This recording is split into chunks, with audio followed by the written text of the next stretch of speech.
Muy bien, continuando entonces con la segunda parte de la clase de hoy, eh, hablaremos sobre la fórmula de Bedblock. Recuerden bien, ¿no? Mencionamos hace un momento de que la fórmula de Bohr inicialmente fue la que dio una cuantificación, vamos a decir, de la pérdida de energía por parte de las partículas cargadas que atravesarían el medio, ¿no? Y como pérdida de energía entendemos una energía que es transferida a los electrones del medio, ¿no? Entonces, podemos pensar, una aproximación de esta fórmula o la cuantificación de esta energía transferida al medio por parte de las partículas cargadas se dio a través de la fórmula llamada de fórmula de Bohr, ¿no? Entonces, para tomar en cuenta efectos, por ejemplo, que no han sido incluidos en esta primera aproximación propuesta por Bohr, como por ejemplo los efectos cuánticos y entre otros veremos más adelante. Es así que en la década de los años 30, siendo específicos a inicios de los años 30, surge la propuesta de Hans Bethe y Felix Bloch, que llevaron naturalmente a la fórmula que lleva sus nombres, ¿no?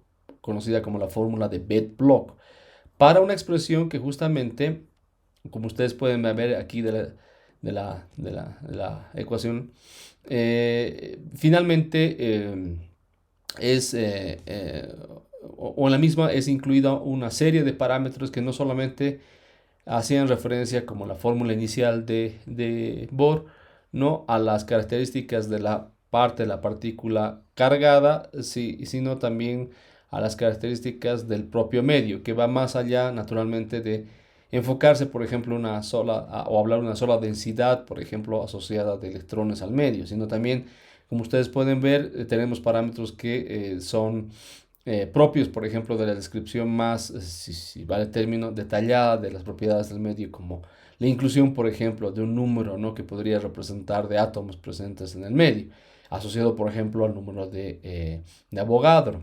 Entre otras características que vamos a ir detallando poco a poco, ¿no? No vamos a derivar o no vamos a hacer una derivación formal a esta fórmula, pero les voy a dar la referencia si a ustedes les interesa para que puedan estudiarla en más detalle. Simplemente aquí voy a eh, detallar cada una de las características que tiene esta fórmula de Bedlock, ¿no? En las cuales nuevamente hacemos énfasis de que se incluyen sobre todo los efectos cuánticos que tendrían que tomarse en cuenta para una buena aproximación, digámoslo así, de esta expresión, nuevamente reflejando la pérdida de energía o la transferencia de la energía de las partículas cargadas hacia el medio, ¿no?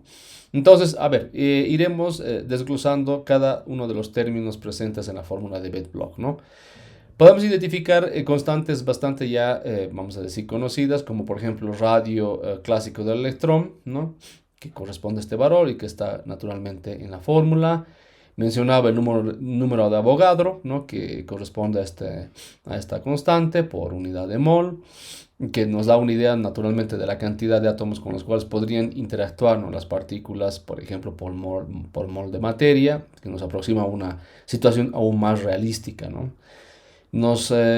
También tenemos, bueno, y esto también teníamos ya presente en la fórmula de Bohr, que es la masa del electrón, nuevamente haciendo referencia que con las partículas que mayormente se interactúan de repente son, ¿no? Los electrones que están presentes en el medio y que tienen como masa en términos de megaelectronvolts o masa de reposo, ¿no? Este valor que ustedes pueden ver acá. Tenemos naturalmente las características asociadas naturalmente a las propiedades que inicialmente son incluidas, ¿no? En el parámetro de impacto, haciendo referencia a la fórmula de Bohr, ya que aquí bueno, surge de una manera natural y que hace referencia naturalmente a los parámetros relativistas, como por ejemplo el parámetro beta asociado a las partículas relativistas y también la velocidad de la luz o la constante velocidad de la luz que también aparece dentro de la interpretación de la fórmula de Bedblock, ¿no?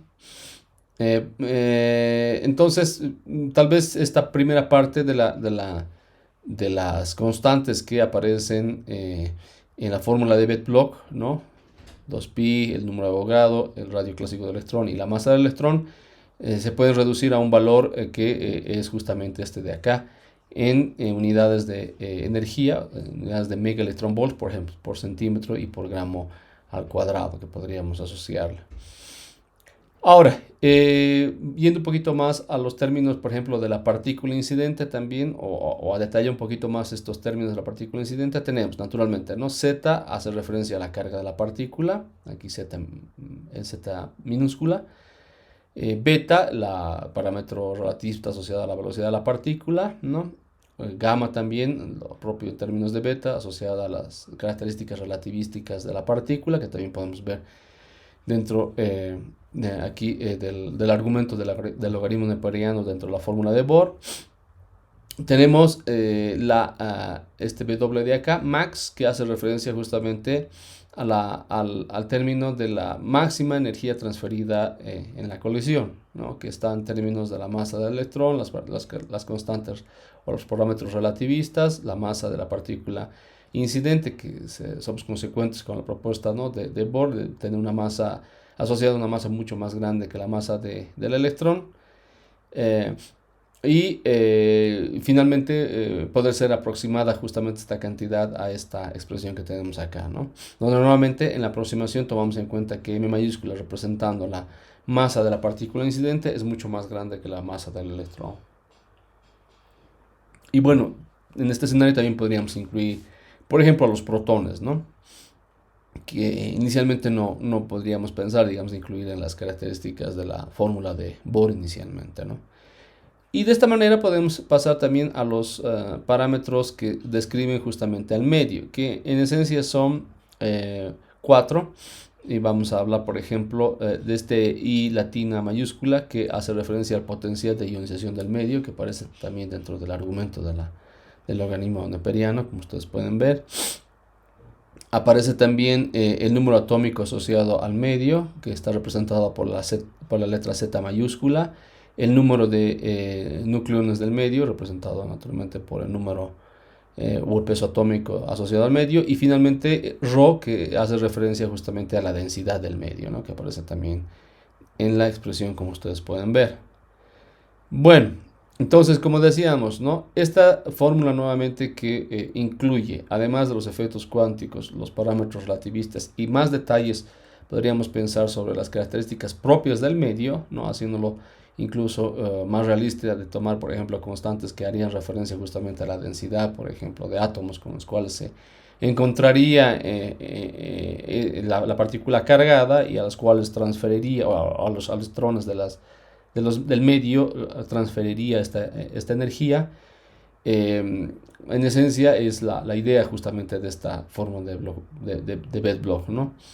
Pero naturalmente habíamos hablado de que existen condiciones, y las condiciones para que esta funcione, digámoslo así, de alguna manera, es de que, nuevamente, como en el caso de Bohr, la masa de la partícula incidente es más grande que la masa del electrón.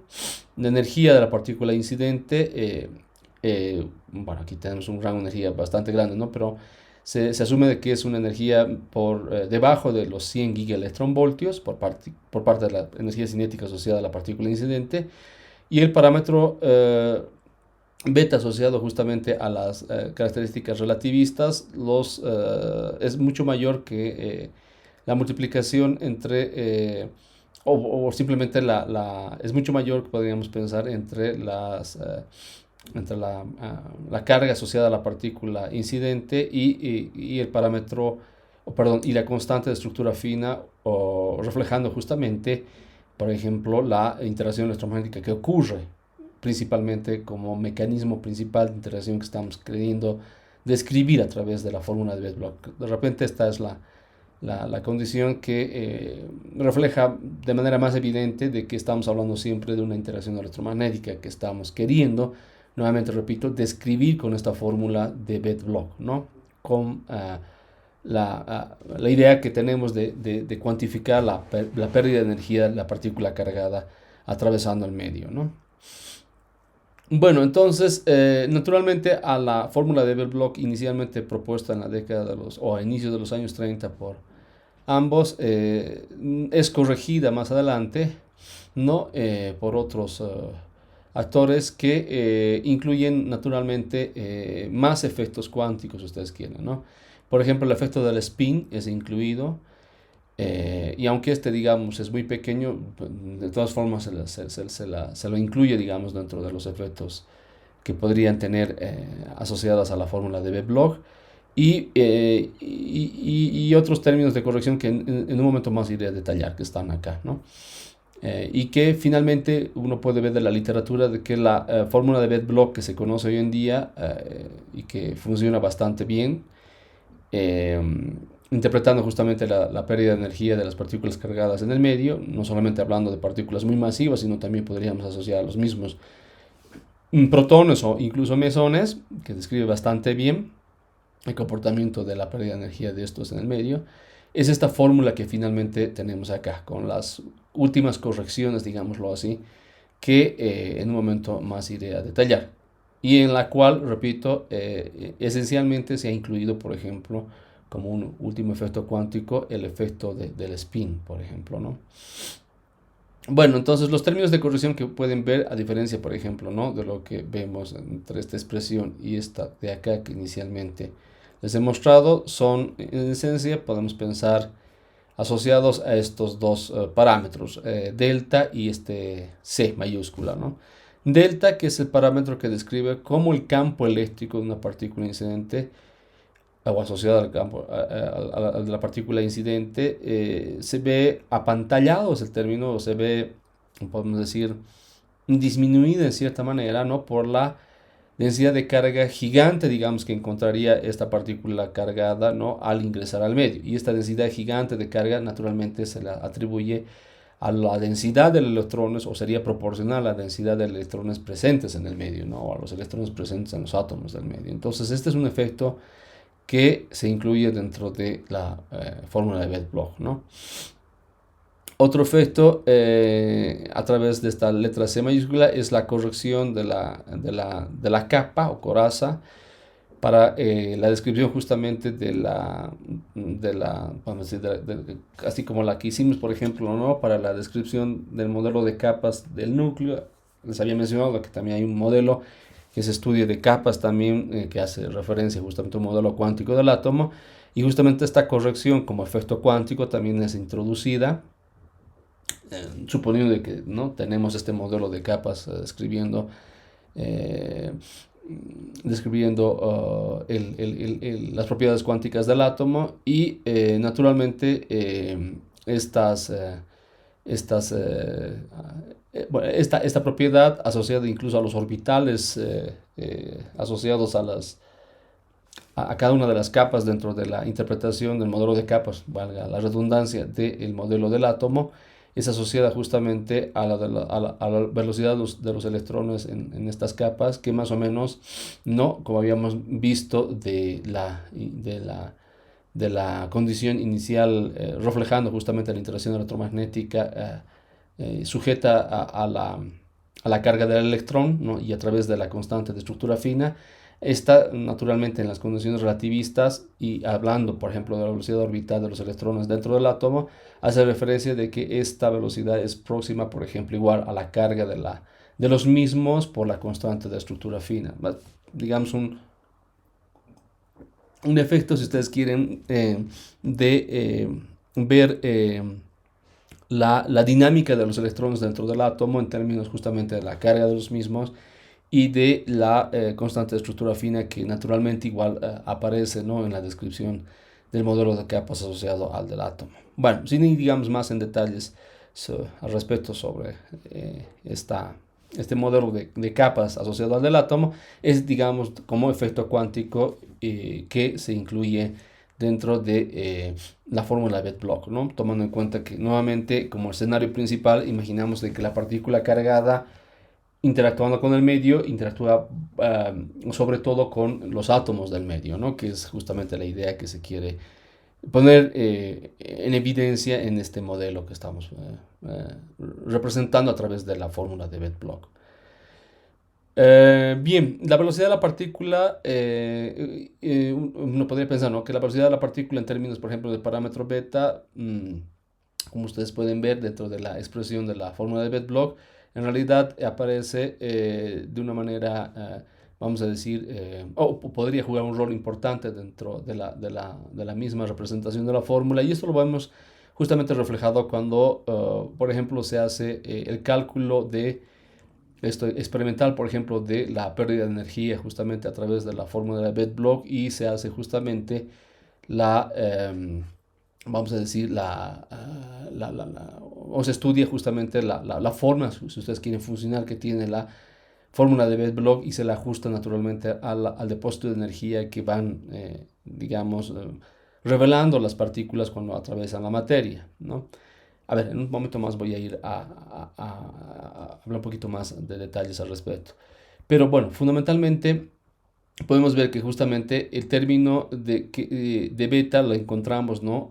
En la primera, digamos, en la primera, en el primero, en la primera colección de parámetros que vemos justamente dentro de la fórmula de Bedblock, y que podríamos identificar que justamente antes de ir al argumento del logaritmo de Periano, donde o de la otra parte, mejor dicho, donde tenemos perdón, la representación del parámetro beta, vemos de que esta, por ejemplo, va como 1 sobre beta al cuadrado en esta primera colección, digamos, de parámetros dentro de la fórmula, ¿no? Y que podríamos pensar de que podríamos asociarla a un régimen de bajos valores de la cantidad de momento, o en términos de beta estaríamos hablando a una región donde estaríamos pensando de que las velocidades son pequeñas, ¿no? Todo lo contrario que ocurra cuando, por ejemplo, tenemos el beta dentro del argumento del logaritmo neperiano, o en nuestro otro lado de la expresión, si ustedes quieren, ¿no?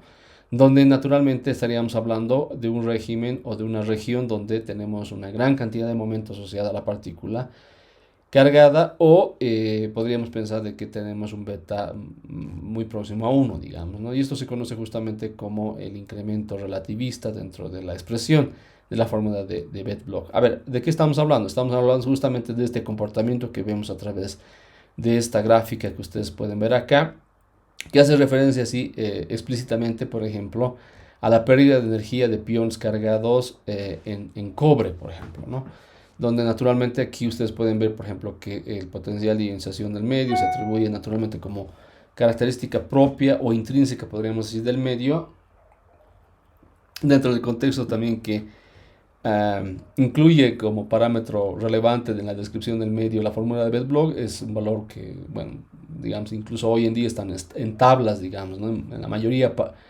de los elementos que se tienen, digamos, estudiados hoy en día, ¿no? Lo importante ver es aquí justamente cómo el comportamiento de la fórmula de Bedblock hace notar justamente una característica principal en esta primera parte, que hablaría justamente de valores de beta, ¿no? O cantidades de momentos relacionadas a los valores de beta dentro de una región de bajo momento o velocidades pequeñas respecto a beta, digamos, ¿no? Y que justamente reflejan el principal mecanismo de pérdida de energía representada a través de la fórmula de Bedblock, que habla justamente de el mecanismo de la ionización, ¿no? Que es toda esta curva que ustedes pueden ver acá, hasta llegar a este punto de inflexión acá, donde se conoce justamente como el punto de la mínima ionización, o del inglés, la literatura van a encontrar denotada con el acrónimo del MIP, ¿no? Minimum Ionization Particle, que habla justamente de este punto de inflexión. Entonces el comportamiento, como ustedes pueden ver, es fundamentalmente proporcional a las potencias negativas, naturalmente, que hacen referencia al dominio de esta parte de bajo momento, ¿no? O de velocidades beta, compartiendo o dominando justamente la forma de la expresión por su comportamiento inversamente proporcional al parámetro beta, ¿no? Bien, entonces en el incremento naturalmente que hacíamos referencia relativista, que habla justamente de una región, ¿no? Una otra región que podríamos asociar a la región de cantidades de momento más grandes, o una región de beta muy próximo a 1, o velocidades muy grandes, ¿no? Relativistas muy grandes. Naturalmente este incremento hará referencia, como veremos más adelante, ¿no? De otros, por ejemplo, efectos que se van incluyendo en la pérdida de energía, que de repente no se ven tan naturalmente tan enfocados en la primera parte, que es justamente la que se quiso describir, digamos, con la naturaleza del mecanismo principal por el cual las partículas pierden energía al atravesar la materia, y que hace referencia naturalmente a la ionización, ¿no?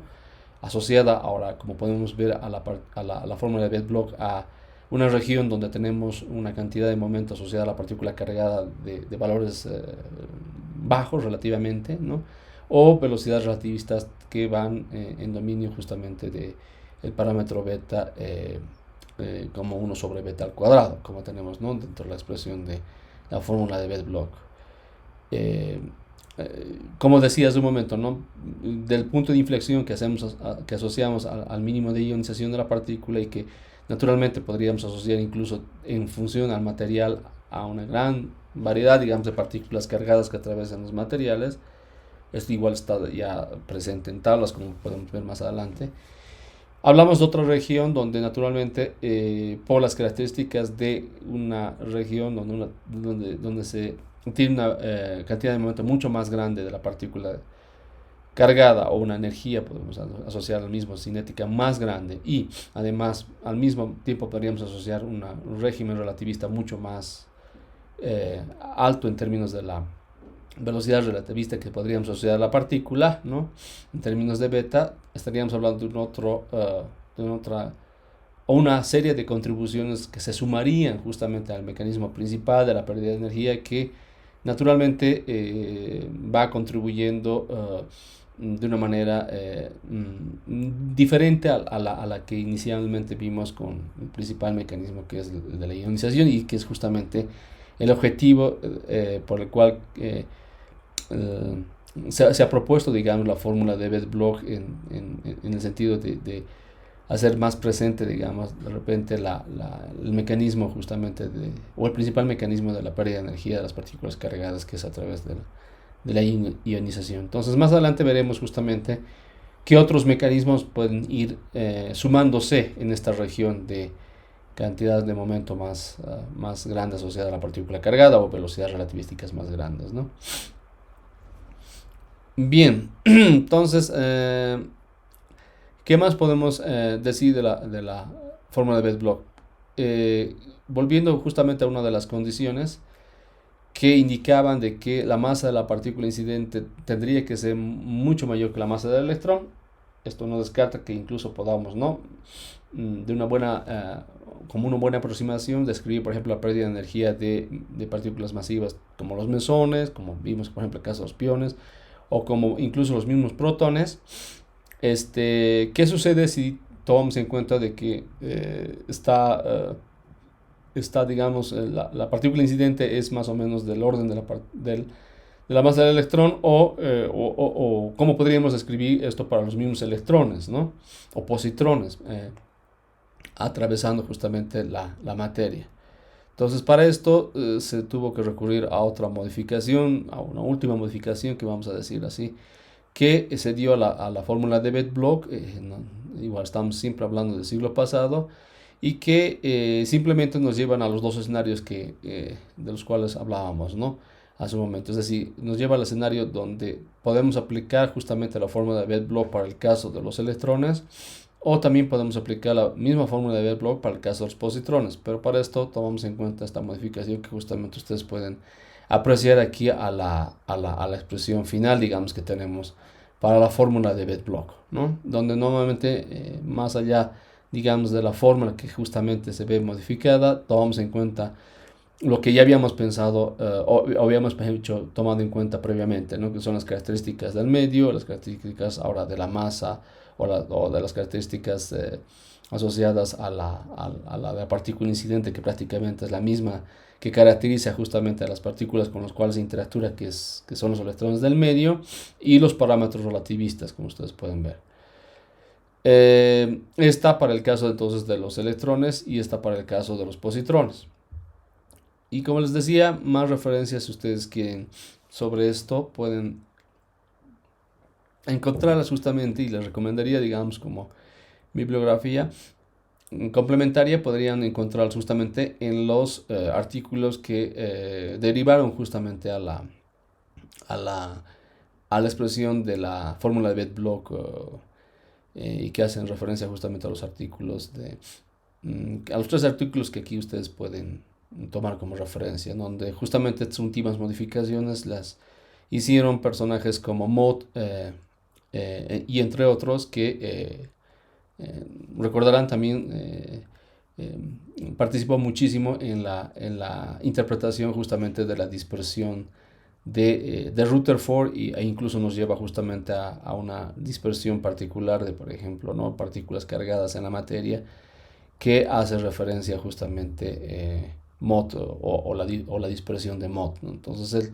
jugó también, podemos pensar así, un rol muy importante en la participación final que se dio justamente en una derivación, sí, en una derivación final para la fórmula de Bedblock, ¿no?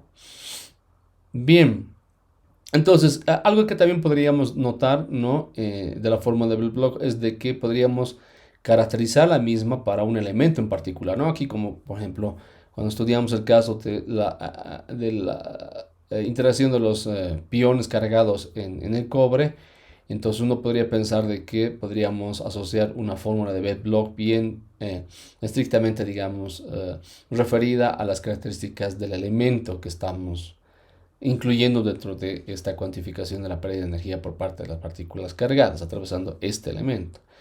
Pero bueno, naturalmente aquí ya viene la complejidad, digamos, de aproximarse cada vez más a lo que en realidad sucede en la naturaleza y es hablar naturalmente de medios compuestos, ¿no? De más de un elemento, que es lo que pasa, por ejemplo, cuando esta fórmula incluiría las características de varios medios o de varios, perdón, elementos que podrían representar finalmente un medio más realísticamente. Bueno, entonces eso nos llevaría justamente a pensar de que podríamos asociar naturalmente una fórmula de Bedblock a una fracción justamente de elementos que estarían caracterizando este medio, ¿no? Por ejemplo, el agua, podríamos pensar uno de ellos. Una fracción tendríamos abocada, ¿no? a la pérdida de energía de estas partículas, por ejemplo, en el hidrógeno y luego en el oxígeno, ¿no? Entonces, de esta manera, y siguiendo esta lógica, podríamos simplemente asociar, ¿no? una contribución de todas las fórmulas de Bedblock asociadas a cada una de las fracciones que harían referencia justamente a los elementos que forman parte de este medio. Y es lo que justamente se hace. Y naturalmente este cálculo se va haciendo más complejo, ¿no? Más allá, digamos, de las incluso fluctuaciones estadísticas que podríamos asociar a los mismos, ¿no? Bien, aquí ustedes pueden ver en esta tablita, ¿no? De hecho, como les ya había advertido más antes, de hecho ya se tienen varios absorbentes que también se denominan o se los nombra así a los medios y a los cuales podríamos asociar, porque ya está bastante estudiado, bastante calculado y también medido en laboratorio si ustedes quieren, podríamos asociar justamente una pérdida de energía mínima, eh, por ejemplo, hablando del mínimo de ionización que también vemos, ¿no? Reflejado, por ejemplo, para unas características bien particulares del medio y que hace referencia justamente a este punto de inflexión que nos divide, digamos, ¿no? del escenario del principal mecanismo de pérdida de energía, que es la ionización, y el otro escenario que nos lleva a un escenario diferente, donde aparecerán otros efectos naturalmente por las características energéticas que tiene la partícula incidente, ¿no? o en términos de las velocidades relativísticas que podríamos asociar a este otro escenario. Pero bueno, hablando digamos de varios absorbentes o medios a los cuales podríamos asociar este punto de inflexión, aquí podríamos asociar, por ejemplo, en términos de la densidad del medio o en términos lineales asociados a el mismo, podríamos asociar, ¿no? la cantidad de energía que se va depositando en términos nuevamente, ¿no? de la densidad del medio o en términos lineales asociados al medio o de espesor si ustedes quieran, ¿no? Y aquí ustedes podemos, ¿no? mencionar, para empezar, del hidrógeno, que equivale más o menos a 4 megaelectronvolts por gramo por centímetro cuadrado, o a 0.37 mes por 10 a la menos 3 MEPS, mejor dicho, por centímetro, ¿no? En el helio, y ahí ustedes pueden darse cuenta que, a diferencia del hidrógeno, todos los valores más o menos van apuntando hasta los más o menos van apuntando a un valor de 2 MEPS por gramo por centímetro cuadrado, que una serie de materiales más o menos es el mínimo de ionización que se le atribuye a cada uno de estos materiales, ¿no? Y esto justamente nos sirve, por ejemplo, por ejemplo, diseñar los varios detectores que se podrían, por ejemplo, usar para poder justamente revelar la presencia de estas partículas y incluso medir, por ejemplo, la energía que depositan las mismas en detectores más avanzados, ¿no? Y hacer justamente los ajustes con la fórmula de Bethe-Bloch, por ejemplo, ¿no? Bien, y como les había dicho, o sea, la fórmula de Bethe-Bloch es bastante aceptada y es una fórmula que hoy en día se ajusta, ¿no?, a las medidas de la pérdida de energía que va asociándose a las partículas cargadas en varios medios, ¿no? Bien, entonces aquí tenemos varios mínimos de ionización asociados a una serie de absorbentes, ¿no? Como les decía. Bien, bueno, entonces ahora hablemos de otras características que podríamos asociar a, al paso de las partículas cargadas por el medio o en los medios. Y además tomar en cuenta justamente de lo que ya habíamos visto, tomar en cuenta que esta es caracterizada fundamentalmente por la fórmula de Bethe-Bloch, ¿no? Podría ser bastante bien caracterizada por la fórmula de Bethe-Bloch, como mencionaba hace un momento, ¿no? Por la evidencia experimental que se tiene. Y en este sentido me gustaría hacer mención y ser enfático, por ejemplo, en calcular el alcance o como se conoce también el rango de las partículas, que es muy útil, por ejemplo, hoy en día para, por ejemplo, tener una idea de cuánto estas partículas, haciendo una referencia, digamos, a que la radiación liberada, por ejemplo, de un núcleo inestable o la radiación natural, y representada esta, por ejemplo, por partículas cargadas, ya sean estas electrones o positrones, haciendo referencia, por ejemplo, a electrones de alta energía o positrones de alta energía. No se olviden que haríamos referencia, por ejemplo, a los rayos beta, históricamente así mencionados, o las mismas partículas alfa, como veremos también más adelante. Podríamos asociar justamente de las características que ya hayamos visto que describen estas partículas cargadas transfiriendo su energía al medio, independientemente de las características que este tiene, ¿no? Podríamos calcular justamente cuánto sería el alcance o cuánto estos recorrerían, si ustedes quieren, en medio, teniendo las características justamente sobre todo la energía de las partículas incidentes en el medio, ¿no? Las partículas cargadas incidentes en el medio, y estas atribuirlas justamente a una gran variedad justamente de partículas emitidas, por ejemplo, justamente de núcleos radioactivos o de la misma radioactividad natural, como mencionaba hace un momento, ¿no? Entonces, esto es muy útil de calcular esta nueva variable representando este alcance o rango de las partículas, porque nos permite justamente vamos a decirlo así, digamos, en el mundo real, ver condiciones, por ejemplo, en las cuales pueden generarse por ejemplo, laboratorios o en centros dedicados, por ejemplo, a producir, por ejemplo, energía nuclear, que son los centros nucleares, o los centros, por ejemplo, médicos que utilizan o trabajan con radiación, ¿no? Y a partir, digamos, de esta variable que se puede calcular nuevamente en términos de la pérdida de energía de la radiación al medio, pueda, por ejemplo, calcularse el blindaje, por ejemplo, de ciertos ambientes, ¿no? Referidos a los laboratorios o a los centros de investigación, o en los centros médicos, como decía hace un momento, ¿no? Bien, entonces, este rango o alcance que podríamos asociar justamente a la radiación o a las partículas que están, ¿no?, dispersándose en un medio dado, simplemente haríamos referencia a una integral que tomaría en cuenta una energía, ¿no?, inicial, que se le atribuiría a la energía cinética asociada a las partículas desplazándose o difundiéndose en el medio hasta que prácticamente estas se detengan, digamos, ¿no? O sean finalmente, podríamos pensar, absorbidas de alguna manera en el medio, ¿no? Y esto equivale a una integración de esta forma, ¿no?, en términos de la energía de la fórmula de Bethe-Bloch, ¿no?, en esencia. Entonces esto nos lleva justamente Eso nos lleva justamente a, por ejemplo, para este caso particular que les muestro aquí, a describir, por ejemplo, el rango de los electrones, ¿no? En diversos materiales. Y con esto vamos a terminar por la clase de hoy y pasaremos a las preguntas. Em, a ver, por el rango de los electrones podríamos hablar, por ejemplo, ¿no? De que según la energía que estos tengan, ¿no? Que va desde 0.1 MeV hasta 4 MeV, ¿no? Estaríamos hablando prácticamente en esta región de electrones asociados a los rayos beta negativos, ¿no? Que podrían ser emitidos de algunos núcleos bastante energéticos.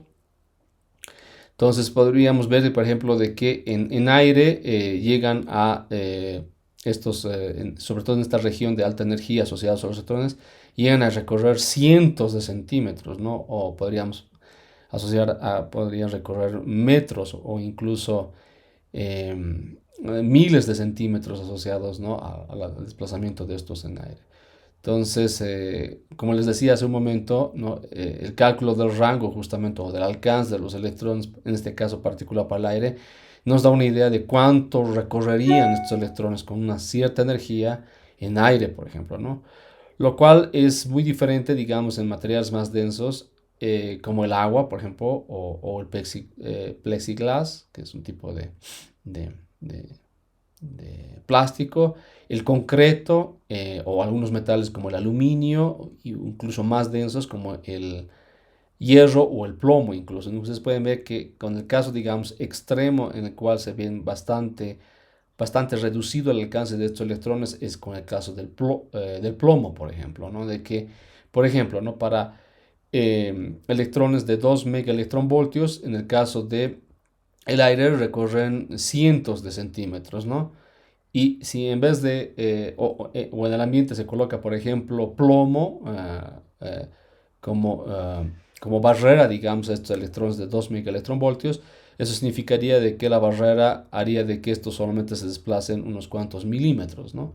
Entonces, como les decía hace un momento, esa es la idea justamente de tener un cálculo del alcance de estos electrones, en este caso, ¿no? En varios materiales y que va en función justamente de hacer una integración, ¿no? En términos de la energía a la fórmula de Best-Bloch, que justamente es la que nos describe las características de cómo va perdiendo energía estos electrones atravesando justamente este tipo de medios, ¿no? Ya sea el aire o incluso el plomo.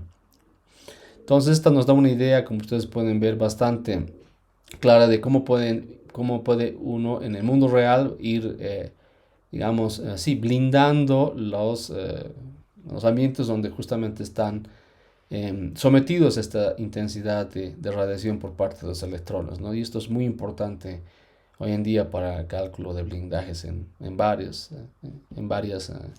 centros de investigación o centros médicos, ¿no? Que usen, por ejemplo, electrones tan energéticos.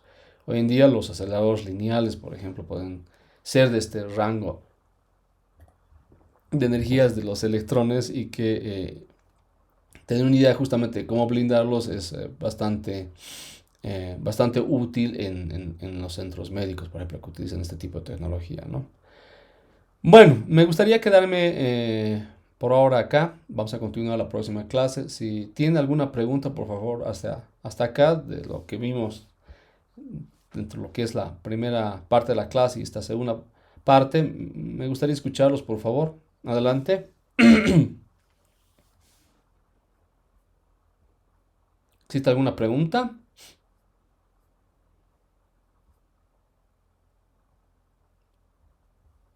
Hola, hola, ¿me escuchan? Bueno, entonces si no existen preguntas, quedaríamos ahí. Nos vemos la próxima clase. Muchas gracias.